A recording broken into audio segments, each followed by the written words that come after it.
para que a organização do tempo realmente funcione, é preciso pensar nas reais demandas do dia a dia do estudante e da casa. Isso não significa que os filhos devam seguir a rotina dos pais. Ao contrário, é essencial para o desenvolvimento que as crianças aprendam a lidar com as questões pessoais e assim também elas podem construir os seus próprios horários. Porém, o que muitos pais se perguntam é: hora de estudar. Qual é a melhor hora na rotina de estudos do meu filho? Então, o professor Disseu, ele está aqui conosco e vai nos esclarecer qual é a melhor rotina de estudos para um filho.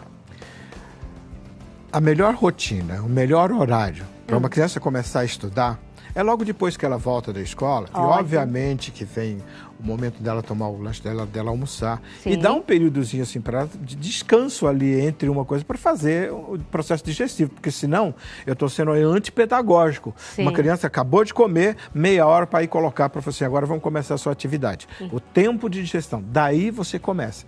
Bom, para se estabelecer essa rotina, a primeira coisa que os pais têm que lembrar é o seguinte: negociação. Como? Uma mesa de negociação de adultos não é diferente de uma mesa de negociação com os pais, com os filhos. Sim. Levando-se em consideração as diferentes etapas de desenvolvimento de uma criança, os pais vão permitir sim que elas participem desse cronograma que os pais poderão montar ali, de tal maneira que a criança possa dar a opinião dela, não fica só uma coisa de imposição. Claro que ela vai tender a procurar isso sempre para o lado da diversão, lógico, da brincadeira, e aí os pais vão deixar ali um espaço. Ter flexibilidade é fundamental para montar esse esquema do estudo. Então vamos lá. Marcinho, você está prestando atenção? Você agora vai sentar com os seus pais, você vai determinar com eles qual é o horário que você se compromete, depois que você voltou da escola, que você já almoçou, que você deu uma descansadinha, brincou, qual é o horário que você vai começar a estudar para fazer a revisão de toda a matéria e fazer a lição de casa. Você aprendeu, Marcinho? Eu aprendi, Suzy. Então, o horário ideal para fazer a lição de casa é 15 minutos antes de dormir. Nossa, 15 minutos antes de dormir, eu diria assim, talvez você possa fazer 15 minutos depois que você já fez o processo digestivo. Fica melhor, hein? Tá vendo? Fica? Tá bom, vai. Você almoça e vai depois de 15 minutos ir lá estudar. Que tal? Não, a verdade, bom, né? Suzy, você tem razão. Ó, que nem eu cheguei da escola, eu fico muito ansioso para chegar em casa para brincar, né? Sim. Se eu chego em casa e já faço a lição de casa, eu tenho mais tempo para brincar. O que vocês acham? Eu acho maravilhoso. Eu acho que você tem que sentar e se programar. Então, o professor falou, primeira coisa, essa questão da negociação, ver qual é o horário que a criança se compromete a realizar as suas tarefas. Estabelecer um compromisso aos pais é o seguinte: tem que ter flexibilidade. Por quê? Porque o estágio de desenvolvimento de uma criança em 2 anos, 3 anos, 4 anos, 6 anos, então elas vão ter uma compreensão. Então, o exemplo dos meus filhos, quantas vezes nós sentamos e negociamos e fizemos rotina. E até como você falou assim aqui no intervalo, até um contrato, um termo de acordo responsabilidade, assinado acordo. Embaixo. Muitos deles eles assinaram. É mesmo? E assinaram, mas no dia seguinte já não era a mesma coisa. Por quê? Porque o nível de compreensão de maturidade não é o mesmo. Então os pais têm que ter essa paciência de acompanhar, de supervisionar, de verificar o que está acontecendo. E tem mais uma coisa, qual a complexidade da tarefa que vem da escola. Agora, é fundamental que uma tarefa ela seja seguida de uma coisa do prazer de fazer aquilo. Isso não pode, a criança não pode fazer uma tarefa como se aquilo fosse um sacrifício, né? Que é aquela coisa assim, sofrida, mas muito pelo sentido de ser prazerosa. Aí os papéis dos pais é fundamental. Aquele pai que é protetor, que vai acolher, que vai tratar com amor e com carinho. Aí tem uma frase do professor Henrique José de Souza que eu gosto muito de utilizar assim, que nós não somos sábios porque nós sabemos. Nós somos sábios porque nós amamos. E amar significa ter a sabedoria suficiente para entender até o momento em que eu posso permitir. Mamãe, eu estou cansado, não estou conseguindo fazer. Agora, entenda aquele momento, porque senão vai ficar sofrido. E entender quando que a criança está fugindo da tarefa e quando não está, é o acompanhamento. O problema, Suzy, hoje, é que a família não é do jeito que nós estamos falando. Sim. Fica com a empregada, fica com a babá, fica com os tios, fica com os avós. Então nós estamos falando aqui não para os pais, nós estamos falando para todas essas pessoas, inclusive as babás que tomam conta, né, que trabalham nas casas, e ela seja preparada para ter essa informação. Porque não é o pai e a mãe só. E eu acho fundamental, à noite, a gente sempre arranjar um tempinho, porque se você está dizendo que o estudo é importante, você tem que dar o exemplo. Como é que você vai mostrar que o estudo é importante? Indo com a criança, pegando o que ela fez, observando, analisando. Porque não é isso que você quer dela? Você não quer que, mesmo cansada, ela consiga realizar as suas tarefas e obrigações? Então, você mesmo cansada do seu trabalho, com a cabeça cheia, você tem que fazer a sua obrigação, que é verificar, ver quais são as dificuldades, até para que você possa passar por professor, fazer esse acompanhamento, ensinar a criança a ter uma rotina de estudos. E uma coisa fundamental aí para os pais, para quem cuida de criança, não importa o que nós falamos, cuidado, porque nós temos uma pedagogia que quer queira ou não, os professores que eu faço palestra sabem disso, e essa é uma verdade no consultório também, nós temos uma pedagogia que ela é muito voltada para o erro, não é voltada para o acerto. Mas se o seu filho teve 10 questões para fazer, das 10 questões você foi supervisionando, depois verificou que 10, ele errou 9, eu já vou exagerar, ele errou 9. Não fica em cima do 9 que ele errou. Dê os parabéns para ele porque aquela uma que ele acertou. Parabéns, filho, aquilo você bem. Agora vamos pegar as outras que não deu certo aqui, talvez você não tenha compreendido. Porque você fica, isso aqui você errou.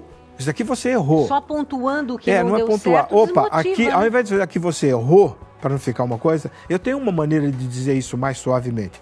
Filho, aqui nós precisamos verificar uma outra maneira, porque o resultado não tá sendo igual que a professora pediu, ou não está no livro. Vamos ver aí o que aconteceu. Porque a criança pode ter tido um raciocínio diferente, uma compreensão diferente. E aí os pais precisam saber da rotina que os seus filhos têm. Ou seja, pai, você vai à escola, você participa, você é um parceiro da escola, você conhece os professores do seu filho, você conhece a escola, você participa das reuniões para sermos família, escola e sociedade. Não é um só. Com certeza. O professor estava falando, eu quero retomar um pouquinho o que estava dizendo a respeito dessa questão de como a gente faz o acompanhamento do estudo. A gente poderia criar mais ou menos uma rotina na nossa cabeça, enquanto os pais, de primeiro pontuar, assim que pega as lições dos filhos, as coisas que estão bem feitas, as coisas que estão corretas, aquilo que foi positivo, mesmo que seja só uma situação entre 10. Então poderíamos começar, como nossa rotina, a observar e pontuar isso. Olha, isso aqui você acertou, olha aqui a tua letra está bonita, olha isso daqui você fez bem, para depois entrarmos nas dificuldades? Na verdade, essa rotina começa assim. Espera só um minutinho, meu amor. Essa rotina começa assim. A escola, então se a família está sintonizada com a escola, as coisas facilitam o problema do ensino e aprendizagem.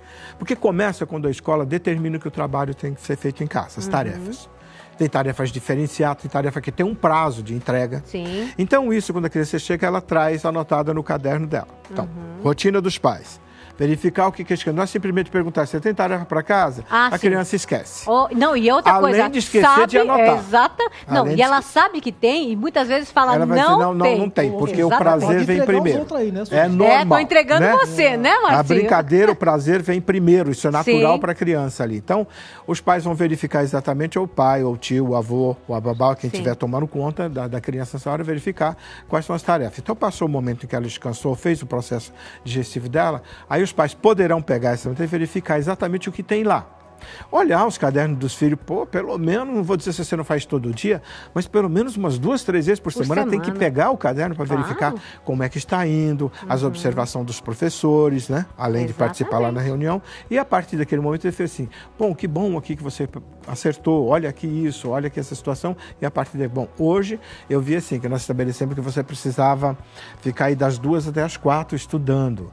Mas a atividade que ele tem é pequena. Sim, então não tem em meia hora ele faz. Claro. Então aí, liberar a criança de professor, porque legal, você já fez, né? Que bom que você terminou. Reforçar aquele período de um trabalho prazeroso e quando terminar, falar assim, você viu que bom, cumpriu. Porque nós temos uma coisa que é muito assim, é a luta, nossa, é muito pelo direito, tanto direito. Mas não tem o sentido da luta pelo dever, por cumprir o dever. Isso não é ensinado, é uma prática que a gente começar. O dever em primeiro, depois vem o prazer. Nós colocamos o prazer e provavelmente o dever. Para a criança, isso é natural. até a hora em que ele atinge um limite que ela fala, não, peraí, agora o limite vai ser um pouquinho mais, a exigência passa a ser maior. Sem dúvida. Estava falando também de uma coisa que eu achei muito interessante, essa questão do horário. Muitos pais, eles estipulam que das 2 às 4 tem que realizar a tarefa, mas não deixam claro para a criança, e eu acho que é muito mais, gera muito mais um desempenho positivo, você deixar claro assim, o que você espera que ela faça. Eu quero que você faça esses 5 exercícios. Terminou? Pronto. Ok, ela tem 5 exercícios que o professor deu. Então, normalmente estabeleceu. Fez o processo digestivo? Ok. Agora você tem esse tempo para fazer. O que não pode deixar é que essa rotina, que esse roteiro, ele desande. Claro. Ou então chega um momento lá que está na hora dos pais, então, novamente, sentar ali com a criança, avaliar esse processo e não deixar passar da questão do horário de dormir. Sim. O professor Henrique até fala o seguinte, quando você vai dormir, e aí isso é bom para os pais, essa orientação, quando você vai dormir, antes da meia-noite, a cada hora dormida equivale a 2. Olha só. E a criança que hoje eu não acho nada pedagógico, uma criança levantar 6h30 da manhã para ir para a escola, eu não acho, me desculpa, não tem nada de pedagogia nisso. A criança teria um tempo aí para dormir as suas 8 ou 10 horas, do qual ela realmente precisa. Claro. Então, é estabelecer um horário para dormir.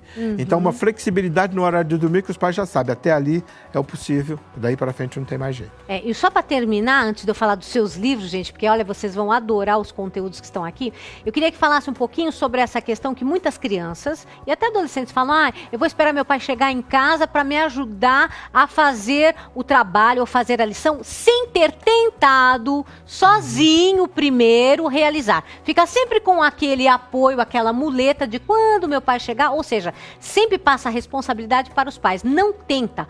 Fale qual é a importância desse tentar. Então aí os pais poderão descobrir uma coisa. Um fator de insegurança dessa criança. Sim. De uma insegurança dela resolver e ter medo, por exemplo, da crítica. Porque ela vai fazer e ela vai errar e ela pode ser criticada. Então ela deverá fazer. Os pais devem estimular que os filhos façam. Exato. Façam, não importa se de 10 vai acertar, como eu falei, apenas uma. Façam, porque depois, na correção, você aprende pela segunda vez. Quem erra, aprende 2 vezes. Quem acerta a primeira, só aprendeu uma. Então é fundamental que os pais estejam ali junto nessa hora para fazer. Não esperar para fazer de noite quando os pais chegam, não. Com certeza. E aqui temos 2 livros. Companhia de Pais e Filhos Ilimitada. Do que se trata esse livro, professor? Ele trabalha até essas questões que nós falamos aqui. Mas é um livro que busca aí até do desenvolvimento, das etapas do desenvolvimento, até atingir mais ou menos a adolescência. E esse Autogestão, desenvolvendo talentos para gerir escolas, empresas e instituições. Esse é só para profissionais?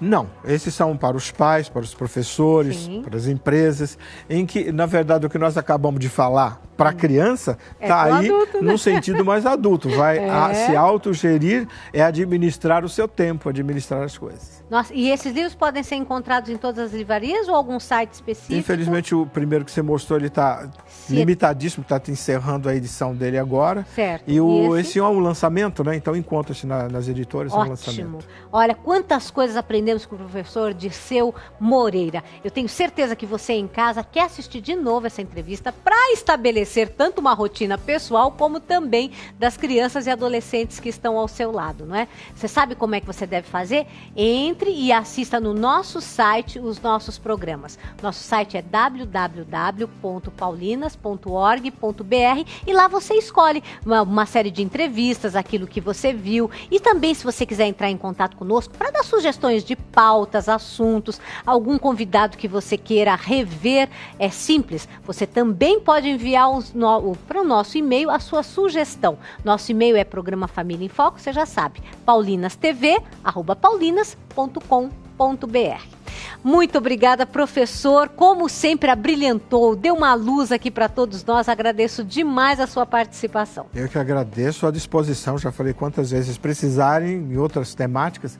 E dizer também que os pais, né, os que tiverem assim, que quiser, entrem no meu Facebook. Sim. Alguns até mandam e-mails perguntando, quiser. Ou seja, termina aqui o nosso bate-papo, mas virtualmente pode continuar. Sei lá, é só acessar Dirceu Moreira pelo Facebook e me encontra. Olha aí, mais uma facilidade para você esclarecer as suas dúvidas.